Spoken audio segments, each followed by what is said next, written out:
Paz, igreja, como tem passado, estamos aqui com mais um vídeo, com mais uma aula, e agora nós estamos falando sobre Satanás e seus demônios, um tema que nos instiga muito, que nós temos muitas dúvidas, e eu quero poder hoje falar um pouquinho sobre isso, certo? E aí nós temos como subtema como devem os cristãos encarar hoje Satanás e os demônios, se nós vamos falar sobre essa batalha espiritual, certo? Sobre isso nós vamos trabalhar 3 pontos hoje. O primeiro ponto é a origem dos demônios. Segundo ponto, Satanás como chefe dos demônios. E terceiro ponto, a atividade de Satanás e dos demônios. Então, para falar sobre a origem dos demônios, nós precisamos saber qual é o momento da queda dos demônios, dos anjos. E nós entendemos, a partir do texto bíblico, que essa queda aconteceu entre a criação e quando Satanás, em forma de serpente, tenta Adão e Eva. Olha só comigo os textos. Gênesis 1:31. E Deus viu tudo o que havia feito, e tudo havia ficado muito bom. Passaram-se tarde e manhã, este foi o 6º dia. Então, ou seja, Deus diz que toda a criação que Ele fez, Ele diz que é muito bom. Dentro da criação, nós cremos também que os anjos foram criados nesse tempo. Então Ele vai olhar para a criação e vai dizer, isso é muito bom. Isso mostra para nós que naquele momento não havia pecado. Naquele momento não havia queda, não havia Satanás. Só que quando nós vamos para Gênesis 3, capítulo 1, do versículo 1 ao... Gênesis 3, versículo 1 ao versículo 5, vai falar a respeito da queda. Onde a serpente se direciona a Eva a fim de manipulá-la através das dúvidas, fazendo-a duvidar da palavra de Deus a respeito da árvore da vida. Então, o que acontece? Da árvore do conhecimento do bem e do mal. Então, o que acontece? No momento da criação não existe pecado, mas agora nós vemos na forma de Satanás que ele já está se opondo àquilo que Deus está fazendo. Ou seja, Satanás começa a ser um opositor da humanidade, porque a humanidade é uma criação de Deus. Então, Satanás fica enfurecido porque ele quer o lugar de Deus para si e faz com que Adão e Eva pequem. Então, ou seja, ali esse fato de Satanás estar indo diante dos seres humanos a fazê-lo pecá-los, mostra que na serpente, em Satanás, ele já estava pecando. Ele já estava em pecado. Então, ou seja, qual é a origem dos demônios? Qual é a origem de Satanás? Entre a criação, Gênesis 1:31, e Gênesis 3:1, que é o momento em que Satanás vai contra a humanidade. No Novo Testamento, nós vamos ver 2 textos a respeito de anjos e demônios que é interessante. Vamos ler 2 Pedro 2:4. Pois Deus não poupou aos anjos que pecaram, mas os lançou no inferno, prendendo-os em abismos tenebrosos, a fim de serem reservados para o juízo. Quando nós vamos para Judas 1, versículo 6, vai dizer: E os anjos que não conservaram sua posição de autoridade, mas abandonaram sua própria morada, ele os tem guardado em trevas, presos com correntes eternas para o juízo do grande dia. Então aqui nós percebemos nesses 2 textos a respeito de Satanás e a respeito dos demônios. E a respeito disso, irmãos, é interessante nós pensarmos que no Novo Testamento, nesses 2 versículos, Deus ele está dizendo que os demônios já estão sentenciados ao lago de fogo, à eternidade no inferno. E nós precisamos considerar alguns pontos, que são pontos relevantes. Primeiro, os anjos se tornaram demônios por causa da rebelião. Então, ou seja, não havia demônio antes da criação. Mas por se rebelarem e juntarem com Satanás, a fim de fazer com que tomassem o lugar de Deus, agora os anjos se tornaram demônios pelo fato de serem anjos caídos. Então, o que é um demônio? Em poucas palavras, são anjos caídos. Esses anjos, irmãos, eles foram afastados da glória e da presença de Deus. Então, ou seja, eles não mais podem estar diante de Deus. Não há arrependimento para esses demônios. Deus ainda vai dizer que esses demônios serão lançados no lago de fogo. Só que o interessante também, irmãos, é que quando nós olhamos para esse texto, vai mostrar para nós que a sua atividade foi limitada. Por exemplo, Judas vai dizer que vai usar um termo, algemas eternas. A algema, ela não tem o poder de tirar algo da pessoa, mas limitar a pessoa de fazer algo. Então, ou seja, o que Deus está dizendo nesse versículo, que a Bíblia está dizendo nesse versículo é que a atividade dos demônios, desses anjos caídos, se tornaram limitadas. E interessante é que não diz que a influência dos demônios acabaram, nem que são mantidos em um lugar presos. Ou seja, os demônios, eles estão soltos, porém com poderes limitados. Eles se tornaram adversários da palavra de Deus. E você pode perceber que durante a narrativa do texto bíblico a respeito a onde aparecem demônios, é sempre se opondo àquilo que Deus está fazendo. Nós podemos perceber isso com a ação de Cristo Jesus ao pregar a palavra. Nós podemos ver isso na ação da igreja, nos inícios da igreja em Atos, onde os demônios aparecem a fim de enfrentar o evangelho. Eles já foram julgados e estão esperando o juízo final. Então, ou seja, não há escapatória para os demônios nem para Satanás, porque eles já foram julgados, assim como 2 Pedro diz para nós e assim como Judas diz para nós.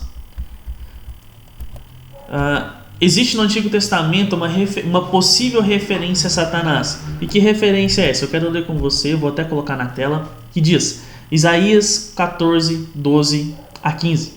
Você caiu dos céus,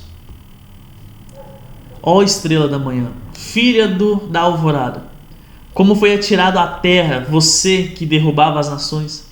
Você que dizia no seu coração, subirei aos céus, erguerei o meu trono acima das estrelas de Deus, e me assentarei no monte da Assembleia, no ponto mais elevado do Monte Santo. Subirei mais alto do que as mais altas nuvens. Serei como o Altíssimo. Mas as profundezas do Sheol, você será levado, irá ao fundo do abismo. Então, nessa questão da possível referência de Satanás, o Wayne Grudem vai dizer o seguinte: no discurso profético hebraico, não é incomum passar de descrições de acontecimentos humanos para descrições de eventos celestes que lhes sejam análogos e que os acontecimentos terrenos retratem de modo limitado. Propriamente dito, nesse texto de Isaías 14, está falando de Nabucodonosor. Só que então, em um determinado momento, e assim como o Wayne Grudem diz para nós, é como se a referência à queda de Nabucodonosor fosse comparado à queda de Satanás. Então, ou seja, é uma possível referência, porque no discurso hebraico, profético hebraico, tinha esse poder de usar razões celestiais a fim de demonstrar algo terreno que às vezes é limitado aos nossos olhos. Então, existe um texto também no Antigo Testamento sobre a origem dos demônios que nós precisamos entender. Muitos acreditam, e ali nós temos duas linhas de pensamento. E vamos ler o texto primeiro? Gênesis 6, 2, 4. Os filhos de Deus viram que as filhas dos homens eram bonitas e escolheram para si aquelas que lhe agradaram. Então disse o Senhor: por causa da perversidade do homem, meu espírito não contenderá com ele para sempre, e ele só viverá 120 anos. Naqueles dias havia nefilins na terra, e também posteriormente, quando os filhos de Deus possuíram as filhas dos homens, eles lhes deram filhos, e eles foram os heróis do passado, homens famosos. Então, ou seja, muitos acreditam que esses filhos de Deus eram anjos que desceram e coabitaram com as filhas, qual o termo que ele usa aqui? Com as filhas dos homens. Só o que acontece? Primeiro ponto que nós precisamos pensar é que anjo, ele não tem sexo. Então, ou seja, é impossível olhar para esse texto e dizer que os filhos de Deus são anjos pelo fato do próprio Jesus dizer que anjos não têm sexo. Então, ou seja, eles não poderiam coabitar com as filhas dos homens. Vamos ler Mateus 20, 30. Na ressurreição, as pessoas não se casam, nem se dão e nem são dadas em casamento, mas são como anjos no céu. Ou seja, eles não poderiam fazer sexo. Então é impossível olhar para esse texto e dizer isso. Então, qual é a possível explicação para esse texto? E para poder explicar esse texto, irmãos, eu preciso ler com você Gênesis capítulo 4. Gênesis capítulo 4, o último versículo, que vai dizer o seguinte: também a Sete nasceu um filho, ao qual deu o nome de Enos. Nessa época começou-se a invocar o nome do Senhor. Então qual é a questão aqui que ele está dizendo? É que Sete, em sua origem, na sua descendência, eles começaram a seguir a Deus, a adorar a Deus. Coisa que não aconteceram com as outras descendências. Então, ou seja, a possível explicação e a explicação que é mais coerente para nós nesse contexto é que os filhos de Deus são da descendência de Sete e as filhas dos homens são da descendência de Cã. Então, ou seja, as filhas de uma descendência que seguiam a Deus coabitando com aqueles que não seguiam a Deus. Então vai dizer também para nós que nesse contexto nasceu-se Nefilins. Muitas pessoas vão dizer que são homens gigantes, mas na raiz da palavra quer dizer o seguinte: um valentão ou um tirano. Então, seja, por causa das filhas de Deus, dos filhos de Deus estarem coabitando, fazendo sexo com as mulheres, filhos dos homens, nasceu-se grandes homens, valentões e tiranos. Por isso que Deus olha para a terra e vai dizer que a maldade era tão grande, então a partir dessa maldade ele então manda o dilúvio, certo? Seguindo mais para frente, vamos falar sobre Satanás como chefe dos demônios. O seu nome é mencionado em Jó 1,6. Certo dia, os anjos vieram se apresentar ao Senhor e Satanás também veio com eles. Então, seja, que momento da Bíblia que fala que Satanás é chefe dos demônios? A partir de Jó 1,6 mostra isso para nós, em que quando os anjos se apresentaram diante do Senhor, Satanás também foi. Jó 2:1 e 2 diz: no outro dia, os anjos vieram apresentar-se ao Senhor, e Satanás veio com eles para apresentar-se. E o Senhor disse a Satanás: de onde você vem? Satanás respondeu ao Senhor: de perambular pela terra e andar por ela. Então, ou seja, Satanás, ele vai diante do Senhor como chefe dos demônios. Então ali ele começa a tentar e a impor severas tentações sobre Jó. Quando nós olhamos também para o fim da vida de Davi, em 1 Crônicas 21:1, disse: Satanás levantou-se contra Israel e levou Davi a fazer um recenseamento do povo. Em uma outra versão vai dizer: Satanás se levantou contra Israel e incitou Davi a fazer um censo. Então, ou seja, no final da vida de Davi, Satanás estava lá para fim de derrubar Israel. Em Zacarias, capítulo 3, no versículo 1, ele vai dizer: depois disso ele me mostrou o sumo sacerdote Josué diante do anjo do Senhor e Satanás à sua direita para acusá-lo. Então, ou seja, não se refere a demônios, não se refere a qualquer outra pessoa. Satanás é sempre aquele que está indo adiante, está tomando a ponteira a fim de acabar com o plano redentivo de Deus. E isso fica muito claro quando nós vamos para o Novo Testamento, onde fala de Mateus 4, versículo 10, quando se fala a respeito de Satanás tentar Jesus. Jesus lhe disse: retira-se, Satanás, pois está escrito: adore o Senhor, o seu Deus, e só a ele preste culto.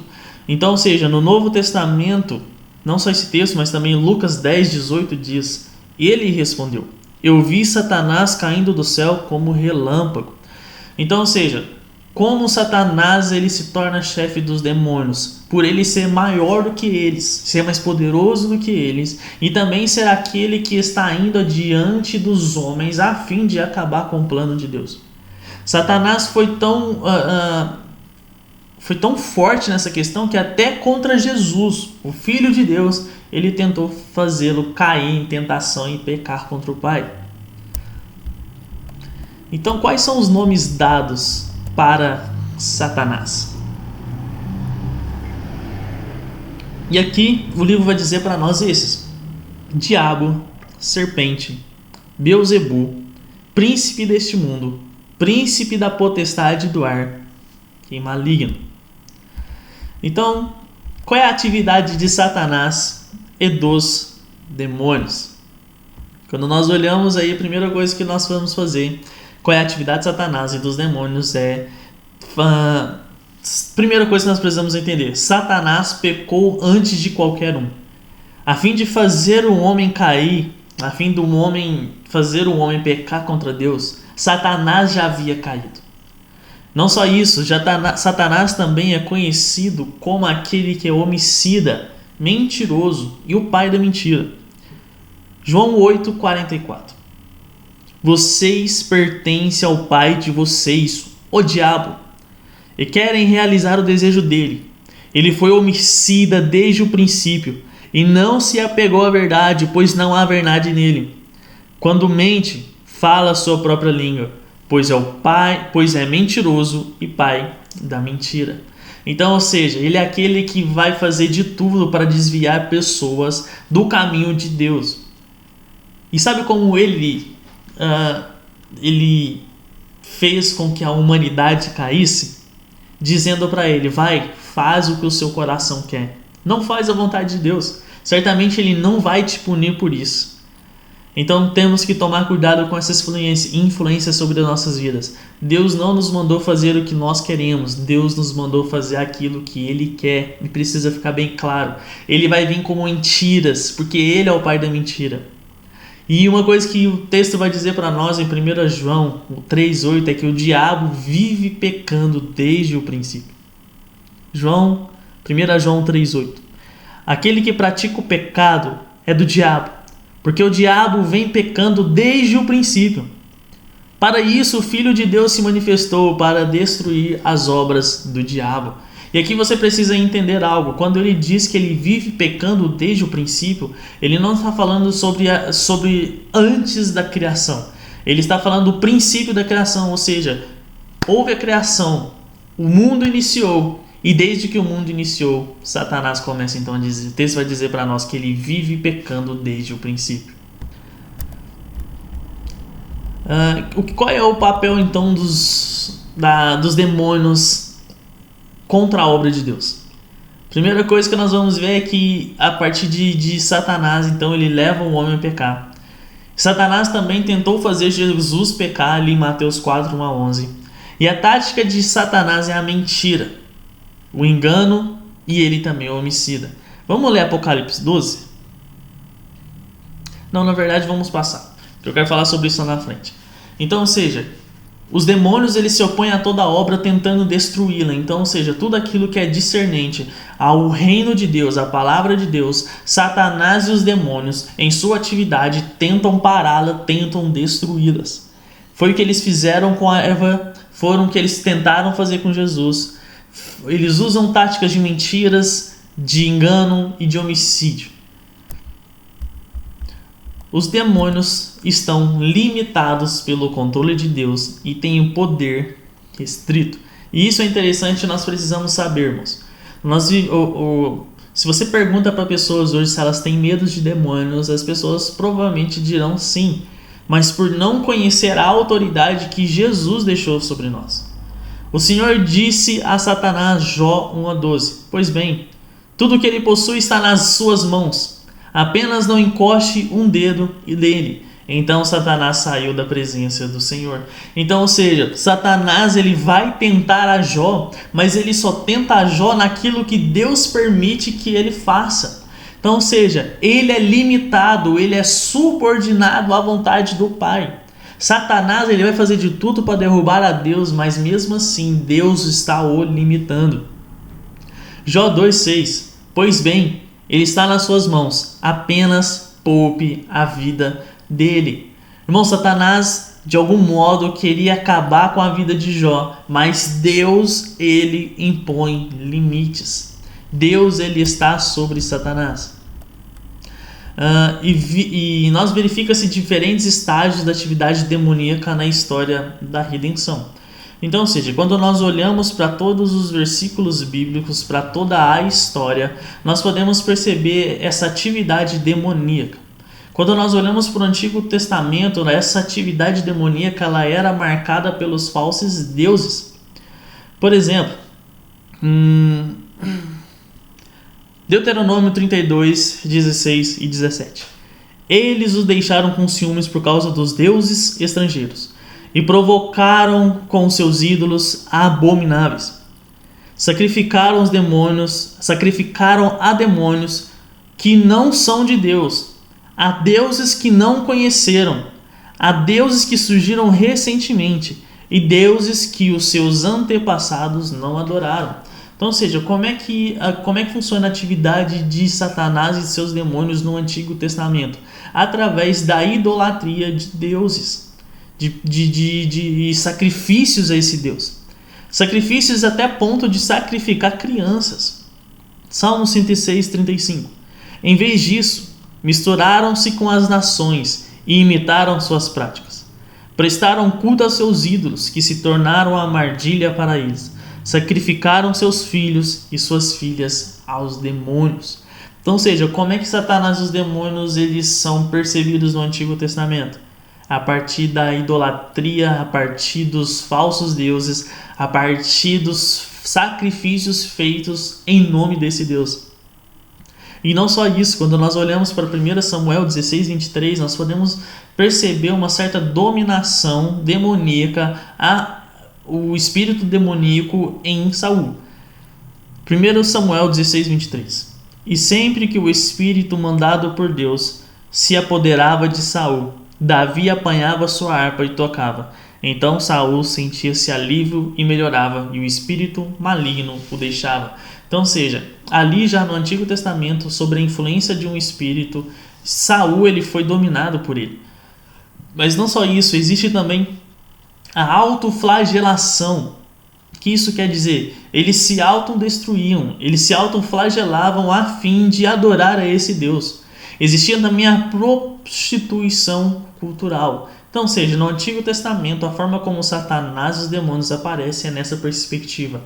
Adoração a falsos deuses, sacrifícios a esse Deus, a autoflagelação, prostituição cultural e também um espírito demoníaco dominando Saul.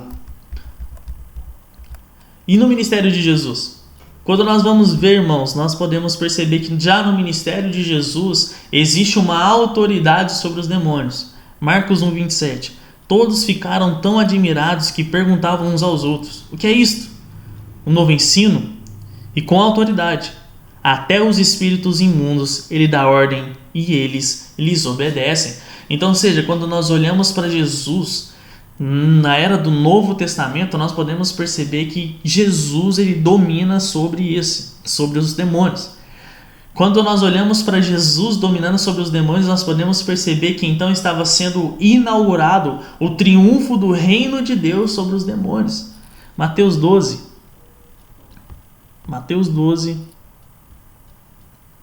Deixa eu abrir aqui. Mateus 12. Só um minuto.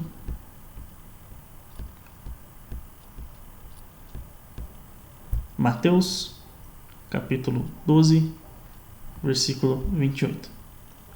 Mas, se é pelo Espírito de Deus que eu expulso demônios, então chegou a vocês o reino de Deus.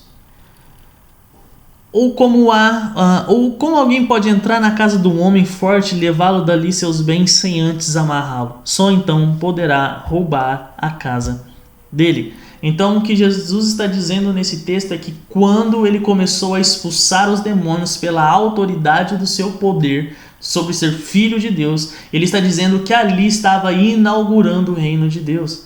Então, seja, o reino de Deus veio triunfante sobre essas ações demoníacas. E Jesus ele sai vitorioso quanto a isso. E como é então na nova aliança? autoridade concedida aos apóstolos. Então, na nova aliança, a partir do Cristo Jesus, nós podemos ver que os apóstolos eles tinham autoridade para poder expulsar os demônios. 10:8. Curem os enfermos, ressuscitem os mortos, purifiquem os leprosos, expulsem os demônios. Vocês receberam de graça, deem também de graça. Então, é a autoridade conhecida aos apóstolos e que também faz parte do seu ministério. Olha só, Lucas 10:17. Ele respondeu: eu vi Satanás caindo do céu como um relâmpago. Então, nós podemos ver que Jesus, ele deu esse poder àqueles que seguem a ele para poder expulsar os demônios. Nós podemos ver isso quando a igreja começa a avançar no evangelho. Atos 8:7. Os espíritos imundos saíam de muitos, dando gritos, e muitos paralíticos e mancos foram curados. Então, seja, quando a igreja estava indo, quando a igreja estava pregando, os espíritos imundos, os espíritos demoníacos se manifestavam. Mas então, pelo poder do Espírito Santo e em nome de Cristo Jesus, esses demônios eram expulsos, porque Jesus deu a eles autoridades. Assim como Jesus também nos deu autoridades sobre esses espíritos, pelo nome de Deus. Então nós não expulsamos pelo nosso nome, pelo nosso poder, pelo que nós temos, não. Nós vamos em nome de alguém, e esse alguém é Cristo Jesus. E por causa de Cristo Jesus nós podemos expulsar os demônios. Como vai ser então no milênio? No reinado de 1000 anos de Cristo, o poder dos demônios ficarão ainda mais restritos, assim como também o poder de Satanás. Apocalipse 20.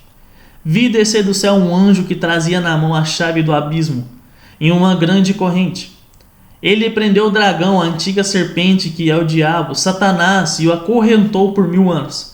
Lançou-o no abismo, fechou-o e o pôs um selo sobre ele, para assim impedi-lo de enganar as nações até que terminasse os anos.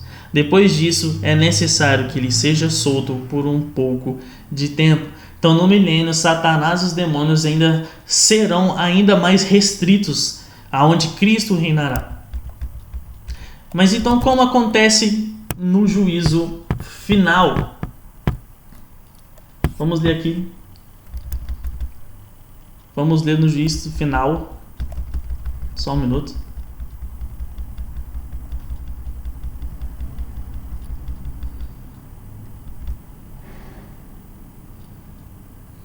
E eu vou dar para vocês esses slides, vou colocar no grupo lá pra gente, para vocês terem isso. Então, qual é a atividade de Satanás? Como vai ser considerado no juízo final?